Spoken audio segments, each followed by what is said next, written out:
Waiting for the other site to get up. There we go. Okay.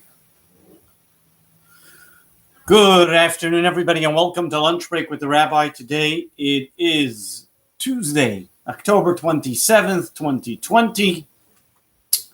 1 week left until your favorite day of election, and everybody hopefully will go back to sleep afterwards. But back to where we are up to in our discussion of Lunch Break with the Rabbis. As we started last week, we are going through some fascinating facts in Judaism, discussing random events that happened and going a little deeper than the surface and seeing what these random events and what their significance is and how we actually apply them in our day-to-day life and what they really mean to us. In Judaism, we know there's a very well-known concept called nothing that God does in this world is by chance, even a miracle. Meaning that any episode that we talk about in the Torah, any story that we talk about, there's a reason and a purpose of why God does certain things. And as the words of the Talmud are, God does not make a miracle just because he's here to show off. God knows we know how God great is, and God doesn't have to make a miracle because every single day, the sun coming up in the morning, the moon coming up at night, the very fact that we're alive and we take the breath that we can and do accomplish the things we do are only miracles. They're just miracles that occur every single day, so therefore we gave them a name called nature. But they are miraculous events because the very existence of the universe is a miraculous event. So God doesn't have to suspend nature or suspend something that we know or are accustomed to show his strength, because there's always a reason for every event and every episode that happened. How much more so an event or an episode that is recorded in the Torah? How much more it has to do and how much more is it significant of what it tells us in the Torah and what its purpose is. So let's turn to one of the most famous stories in Jewish history and what made us the Jewish people as a nation. An episode that to this day, every single day we mention in our prayers. The Jewish people crossing the Red Sea when they came out of Egypt. Now, if anybody was to look at a map, you will notice that when the Jewish people crossed the Red Sea, they actually made a semicircle. And they came out on the same side. They went in. Why then would God make this miraculous event of splitting the sea into 12 different canals with fruits in the trees and all the wonderful different events that happened? Only for one singular purpose, for the Jews to be back on the same side that they came in from to begin with. It wasn't even an objective for them to get to the other end. What purpose of it was it? So the simple interpretation is given is because God needed a method or wanted to use this method to drown the Egyptians in the sea and thereby get rid of the enemies of the Jewish people, and they would not have to worry or be concerned with them at all. Well, that's a very good interpretation, but we know if God is the Almighty and he's the infinite, there are many more events he could have done to be able to get rid of the Egyptians. He could have sent a plague and they all would have died. They could have had a war with the Jews and they could have killed them. So some want to continue to explain that God wanted the Jews to see their destruction, and because they were drowned in the sea, so therefore they were seeing their destruction, and this way the Jews can collect their booty as well, which these are all very fine interpretations, but the question still remains. There's a purpose and a reason for the miracle, the way that God did it. The very fact that he made the Jews cross the sea, come out on dry land, and on the other hand, allow the Egyptians to be drowned in the sea. And not only that this became part and parcel of who we are as we identify as Jews, to the extent that it became part of our prayers every single day, that we talk about the thankings and the song that the Jewish people gave to God when they crossed the sea. So what's the deeper meaning here?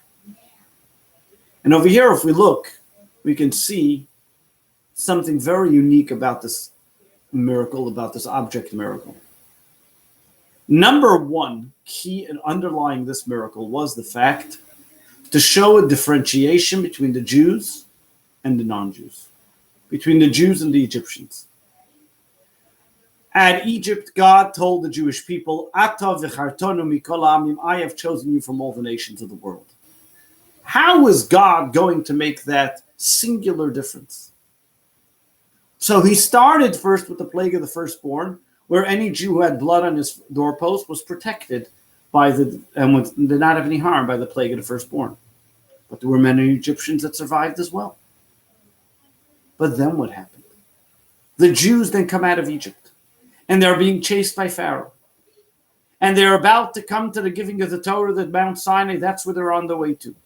God comes along and says, 1 second.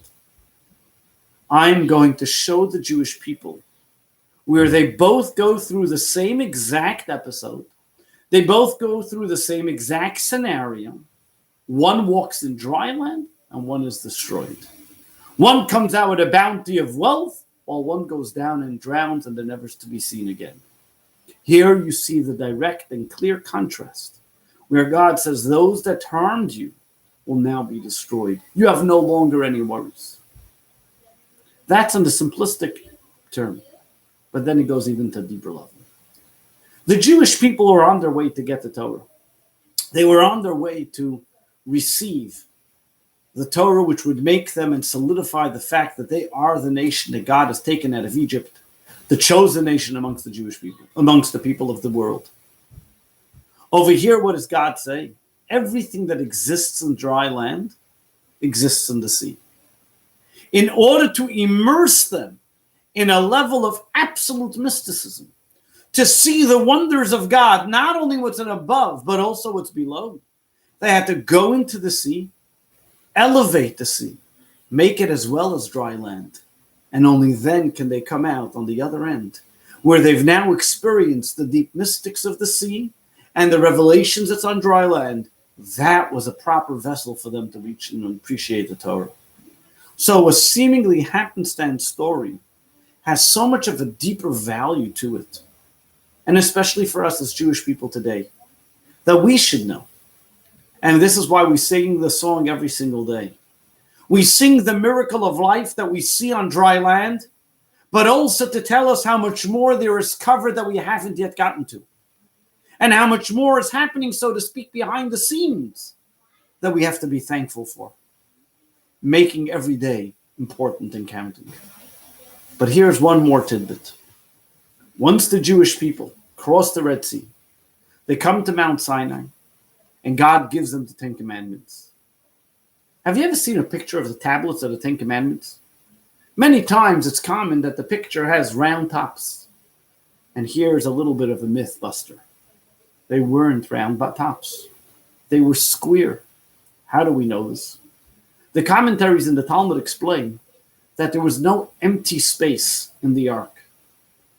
And if there was no empty space, it is impossible for the tablets to be round, or else there will be an empty space on all three sides. Therefore, we must deduce that the tablets then, based on the measurement of the ark, were 100% square.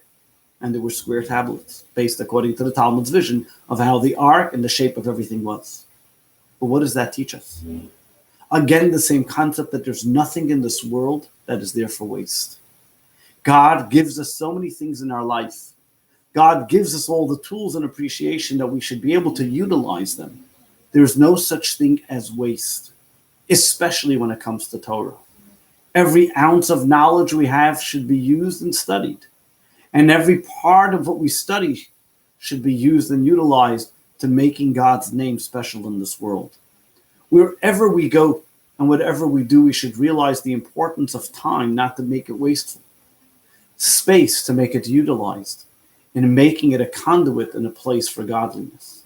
The purpose of the ark, the purpose of the Torah, was given to the Jewish people to combat the evil inclination. The purpose of the ark that was created was to bring holiness into this world.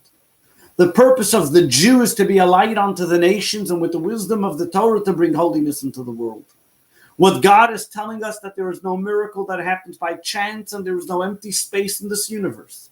Telling us that every single person and every place he is has a purpose and has a reason for them to be there.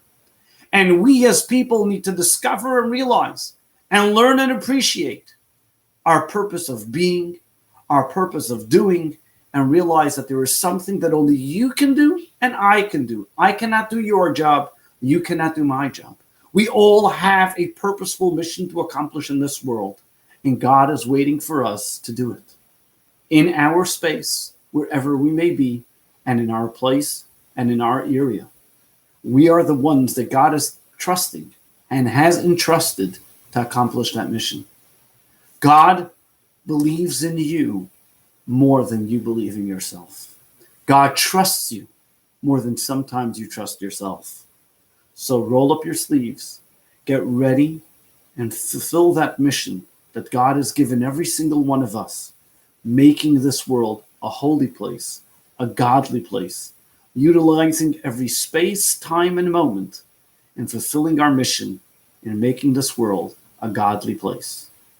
Looking forward to joining you tomorrow again at 1 p.m. to continue our fascinating facts in Judaism. Wishing you the very best for a purposeful day, a wonderful day, and a godly day.